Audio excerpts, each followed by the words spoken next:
جی ناظرین، یہ ہے حضوری باغ اور معاشر ٹی وی آپ کو اس کی مکمل ہسٹری اور تاریخ کے بارے میں روشناس کرائے گا۔ ہمارے ساتھ رہیے گا حضوری باغ کی تاریخ کے بارے میں۔ کبھی یاد آؤں تو پوچھنا ذرا اپنی فرصت شام سے، کسے عشق تھا تیری ذات سے، کسے پیار تھا تیرے نام سے۔ کبھی یاد آؤں تو پوچھنا ذرا اپنی فرصت شام سے۔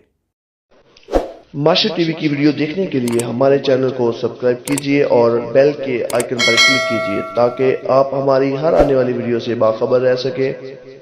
دوستو ویلکم، معاشر ٹی وی میں خوش آمدید کہتے ہیں۔ آج کا موضوع ہے حضوری باغ۔ انتہائی خوبصورت اور شاندار باغ کی سیر کرتے ہیں، ہمارے ساتھ رہیے گا۔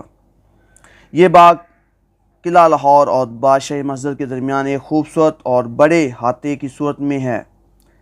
یہ باغ اس خطے کی تاریخ کا ایک اہم باب ہے۔ یہاں سے آپ لاہور کے عظیم و شان مسجد، شاندار قلعہ، علامہ اقبال کے مقبرے اور مغل ادوار کے واحد روشنائی دروازے کے مناظر سے ایک خوبصورت لطف اندوز ہو سکتے ہیں۔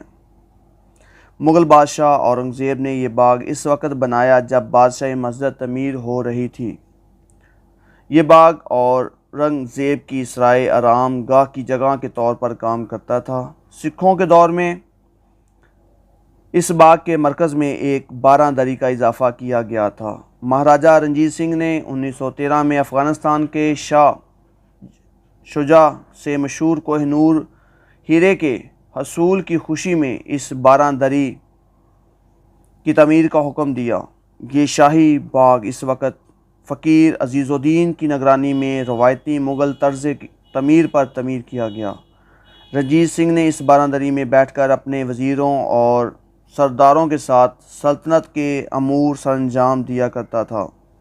سکھوں کے دور کے بعد انگریزوں نے لاہور پر قبضہ کیا اور اس بارہ دری کو ایک بینڈ اسٹینڈ بنا دیا، جہاں سے اتوار کے دوپہر کو موسیقی باقاعدگی سے بجائی جاتی تھی اور شاہی افراد اس سے لطف اندوز ہوتے۔